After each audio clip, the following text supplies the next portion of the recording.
Hello all, ഞാൻ ഇന്ന് share ചെയ്യാൻ പോകുന്നത് ഞങ്ങളുടെ ലിവിങ് എക്സ്പെൻസ് ഇൻ ദുബായ് ആണ്. അപ്പോൾ ഒരു ഫാമിലിക്ക് ദുബായിൽ താമസിക്കാൻ ഏകദേശം എത്ര എക്സ്പെൻസ് വരും എന്നുള്ളതാണ്. ഇപ്പോൾ ദുബായിലേക്ക് ഷിഫ്റ്റ് ചെയ്യാൻ നോക്കുന്നവർക്കും നാട്ടിൽ നിന്ന് ദുബായ് വന്ന് നിൽക്കാൻ പ്ലാൻ ചെയ്യുന്നവർക്ക് യൂസ്ഫുള്ളായൊരു വീഡിയോ ആണിത്. ഫസ്റ്റ് വരുന്ന മെയിൻ എക്സ്പെൻസ് ആണ് ഇവിടുത്തെ റെൻറ്റ്.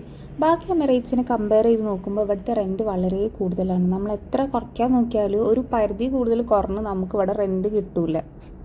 ഞങ്ങൾ നിൽക്കുന്ന ഏരിയയിൽ റെൻ്റ് എങ്ങനെയാണെന്ന് വെച്ചാൽ ഒരു സ്റ്റുഡിയോക്ക് 2800 മുതൽ 3500 റേഞ്ചിലാണ് ഉള്ളത്. ഇപ്പോൾ 1 BHK ആണെങ്കിൽ വരുന്നത് 4000 ആൻഡ് എബവ് ആണ്. 2 BHK ആണെങ്കിൽ 5000 ആൻഡ് എബവ് ആണ് വരുന്നത്. ഇതിൽ ചെറിയൊരു വേരിയേഷൻ ഉണ്ടാവും, ബട്ട് സ്റ്റിൽ ഏകദേശം ഈ ഒരു റേറ്റ് ആണ് വരിക. ദുബായിൽ തന്നെ ഓരോ ലൊക്കേഷനിലും റെൻറ്റ് ഓരോ റേറ്റ് ആണ്. ഇപ്പോൾ ഫോർ എക്സാമ്പിൾ മെട്രോ നിയർ അല്ലെങ്കിൽ മെട്രോ ഈസിലി ആക്സസിബിൾ ആയ ലൊക്കേഷനിലാണെങ്കിൽ റെൻറ്റ് ചിലപ്പോൾ കുറച്ചും കൂടി കൂടുതലായിരിക്കും കമ്പാരിറ്റീവ്ലി ബാക്കി പ്ലേസിൽ വെച്ച്. അതേപോലെ റെസിഡൻഷ്യൽ ഏരിയാസ്, പിന്നെ ദുബായ് ബോർഡേഴ്സ്, ഷാർജൻ്റെ അടുത്തായിട്ടുള്ള ലൊക്കേഷനിലൊക്കെ കുറച്ചും കൂടി റെൻറ്റ് കുറവായിരിക്കും. അതേപോലെ ഇവിടെ വില്ലാസിലൊക്കെ സ്റ്റുഡിയോ കിട്ടാനുണ്ട്, അവിടെ റെൻറ്റ് കുറച്ചുകൂടി കുറവായിരിക്കും. പിന്നെ നമുക്ക് വേണമെങ്കിൽ ഇവിടെ 2 BHK ഷെയറിങ് എടുക്കാവുന്നതാണ്. അത് ഓരോ ബിൽഡിങ്ങിനെ ഡിപ്പെൻഡ് ചെയ്തായിരിക്കും. അങ്ങനെ ആകുമ്പം നമുക്ക് എന്തെങ്കിലും ഹാഫ് പ്രൈസ് കൊടുത്താൽ മതി. പിന്നെ ഈ ലൊക്കേഷൻ ചൂസ് ചെയ്യുന്നത് റെൻറ്റ് മാത്രമല്ല, നമ്മളെ സിറ്റുവേഷൻ കൂടി ബേസ് ചെയ്തിരിക്കും. ഫോർ എക്സാമ്പിൾ ഓൺ ട്രാൻസ്പോർട്ടേഷനുള്ള ആൾക്കാർക്ക് മെട്രോൻ്റെ അടുത്ത് വേണമെന്നൊന്നും ഉണ്ടാവില്ല. പക്ഷേ ഓൺ ട്രാൻസ്പോർട്ടേഷൻ ഇല്ല, രണ്ടുപേരും വർക്കിംഗ് ആണ്, ആ കേസിലൊക്കെ നമുക്ക് വേറെ ഓപ്ഷൻ ഉണ്ടാവില്ല. അപ്പോൾ അല്ലെങ്കിൽ കാരണം ഇവിടുത്തെ ട്രാവലിംഗ് ഭയങ്കര ഹെക്റ്റിക്കാണ്. അപ്പോൾ നമ്മൾ എന്തായാലും ഒരു മെട്രോ സ്റ്റേഷനിൽ ബസ് സ്റ്റോപ്പിൻ്റെ ഒക്കെ അടുത്തുള്ള ലൊക്കേഷൻ നോക്കി വേണ്ടി വരും. അപ്പോൾ അങ്ങനെ കുറേ ഫാക്ടേഴ്സ് ഉണ്ട് നമ്മൾ ഫ്ലാറ്റ് ചൂസ് ചെയ്യുമ്പോൾ. നെക്സ്റ്റ് വരുന്ന മെയിൻ എക്സ്പെൻസ് ആണ് ദേവയിൽ വരുന്നതാണ് water charge, electricity charge, sewage and housing charges.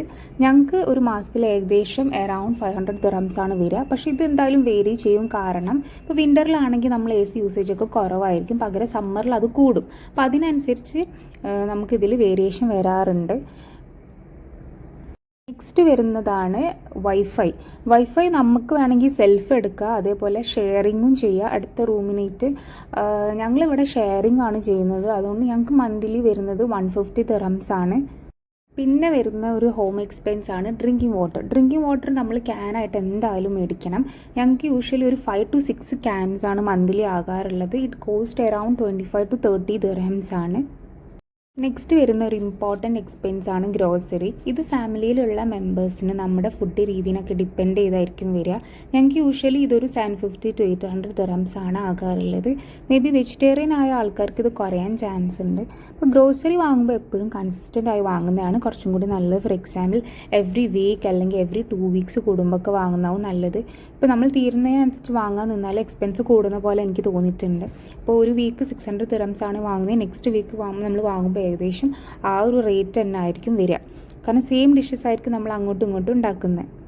Next വരുന്നതാണ് ഫുഡ് എക്സ്പെൻസ്. നമ്മൾ പുറത്തുനിന്ന് ഫുഡ് കഴിക്കുന്നത്.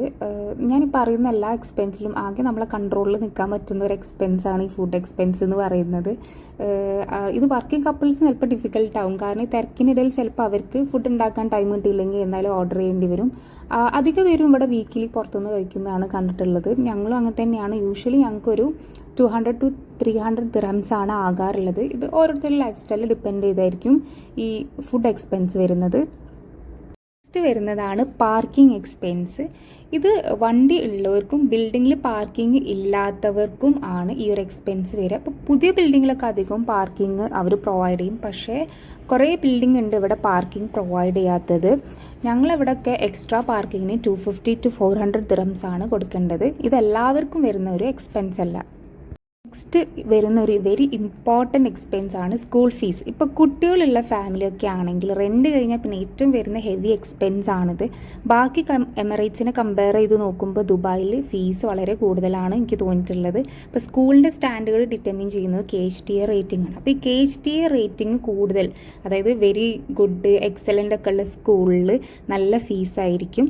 ഞങ്ങൾക്ക് ഇവിടെ എൻ്റെ മോക്ക് വരുന്ന ഫീസ് കുറച്ച് അഫോർഡബിൾ ഫീസാണ്. 500 ദിർഹംസ് ആണ് മന്ത്ലി വരുന്നത്. സ്കൂൾ ഫീസിൻ്റെ ഒപ്പം വരുന്നതാണ് സ്കൂൾ ട്രാൻസ്പോർട്ടേഷൻ ഫീസ്. ഇപ്പോൾ കുട്ടികൾക്ക് പബ്ലിക് ട്രാൻസ്പോർട്ടേഷൻ അല്ലെങ്കിൽ ഓൺ ട്രാൻസ്പോർട്ടേഷൻ അല്ലെങ്കിൽ ഓഫ് കോഴ്സ് നമ്മൾ സ്കൂൾ ട്രാൻസ്പോർട്ടേഷൻ ഓപ്റ്റ് ചെയ്യേണ്ടി വരും. ഞങ്ങൾക്കത് അറൗണ്ട് 400 and something ആണ് വരുന്നത്. പക്ഷേ ഇത് ലൊക്കേഷൻ അനുസരിച്ചാണ് ഈ ഒരു ഫീ വരുന്നത്. സ്കൂൾ എക്സ്പെൻസിൻ്റെ കൂടെ തന്നെ ഞാൻ മെൻഷൻ ചെയ്യാൻ ഉദ്ദേശിക്കുന്ന ഒരു കാര്യമാണ് സ്കൂൾ ഷോപ്പിംഗ്. പ്രത്യേകിച്ച് ചെറിയ ക്ലാസ്സിലെ കുട്ടികൾക്ക് ഒരുപാട് ആക്ടിവിറ്റീസ് ഉണ്ടാവും. വേറെ കരിക്കുലം അങ്ങനെ ആയതുകൊണ്ട് നമുക്ക് അതിന് എസ്കേപ്പ് ആവാൻ കഴിയില്ല. സോ അത് കുറച്ച് എമൗണ്ട് വരുന്നതാണ്, നെഗ്ലിജിബിൾ എമൗണ്ട് അല്ല. അതുകൊണ്ടാണ് ഞാൻ പറയുന്നത്. കാരണം അധികം ഡ്രസ്സെല്ലാം മേടിക്കേണ്ടി വരും. സോ അത് ഞാൻ പ്രത്യേകം മെൻഷൻ ചെയ്യാം. അത് എത്രയാണെന്ന് നമുക്ക് പറയാൻ പറ്റില്ല. പക്ഷേ ഇപ്പോൾ വലിയ ക്ലാസ്സിൽ ഉണ്ടാവണമെന്നില്ല. ചെറിയ ക്ലാസ്സിൽ അത്യാവശ്യം നമ്മൾ അതിനു വേണ്ടി കുറച്ച് സ്പെൻഡ് ചെയ്യേണ്ടി വരും. നെക്സ്റ്റ് ഞാൻ പറയാൻ ഉദ്ദേശിക്കുന്നത് ട്യൂഷൻ ഫീസ്. ഞാൻ ഇവിടെ വന്നപ്പോൾ തൊട്ട് ശ്രദ്ധിച്ച ഒരു കാര്യമാണ്. ഇവൻ KG പിള്ളേരെ പോലും അധിക പേരും ട്യൂഷന് വരുന്നുണ്ട്. ഞാൻ വിചാരിക്കുന്ന ഒരു കാര്യം, ചെറിയ ക്ലാസ്സിലൊക്കെ എല്ലാ പാരൻസിനും പറഞ്ഞു കൊടുക്കാൻ പറ്റിയൊരു കാര്യമാണ്. പക്ഷേ പിന്നെ എൻ്റെ മോളെ ചേർത്തപ്പോൾ എനിക്ക് മനസ്സിലായ ഒരു കാര്യം, ഇവിടെ ചെറിയ ക്ലാസ്സിൽ തൊട്ടേ കുറേ കാര്യങ്ങൾ പഠിപ്പിക്കുന്നുണ്ട്. ഇപ്പോൾ സ്കൂളിൽ നിന്ന് പഠിപ്പിക്കുകയാണെങ്കിലും സ്റ്റിൽ നമ്മൾ പിള്ളേരെ കൂടെ കുറച്ച് ഇരിക്കേണ്ടി വരും, അല്ലെങ്കിൽ അവർ ബാക്കൗട്ടായി പോകും. കാരണം അത്രയും കുറേ കാര്യങ്ങൾ പഠിപ്പിക്കുന്നുണ്ട്. അപ്പോൾ ചിലപ്പോൾ ഈ ഒരു ടൈം കണ്ടെത്താൻ പറ്റാത്ത പാരൻസ് എന്തായാലും ട്യൂഷന് പറഞ്ഞയക്കേണ്ടി വരും. പിന്നെ വലിയ ക്ലാസ്സിലുള്ള പിള്ളേർ അധികം ട്യൂഷന് പോകും.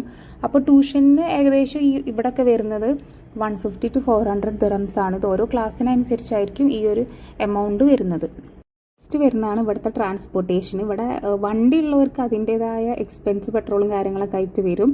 അല്ലാത്ത എക്കണോമിക്കൽ എപ്പോഴും മെട്രോ പ്ലസ് ബസ് തന്നെയാണ്. ചെയ്യുന്നവർക്ക് ബസ് പാസ് അല്ലെങ്കിൽ മെട്രോ പാസ് എടുക്കാവുന്നതാണ്. മന്ത്ലി ഏകദേശം 250 dirhams ഒക്കെ ആണ് വരിക. ആ വർക്കിംഗ് ലൊക്കേഷനെ ഡിപ്പെൻഡ് ചെയ്ത് മാറുന്നതാണ്. ലാസ്റ്റ് വരുന്ന ഒരു എക്സ്പെൻസ് ആണ് ഷോപ്പിംഗ് എന്ന് പറയുന്നത്. ഫുഡ് പോലെ തന്നെയാണ് ഇത്. നമ്മൾ ഓരോരുത്തരുടെ ആവശ്യങ്ങൾക്കനുസരിച്ചാണ് ഈ ഒരു എക്സ്പെൻസ് വരിക. ഞങ്ങൾക്ക് ചില മന്ത്ലി ഉണ്ടാവും, ചില മന്ത്ലി ഉണ്ടാവില്ല. അപ്പോൾ ഇതൊക്കെയാണ് ഇവിടെ വരുന്ന മെയിനായിട്ടുള്ള എക്സ്പെൻസ്. അപ്പോൾ ഏകദേശം ഇവിടെ വരുന്ന ഒരു എക്സ്പെൻസ് എത്രയാണെന്ന് ഒരു ഐഡിയ കിട്ടിയെന്ന് വിചാരിക്കുന്നു. Thank you.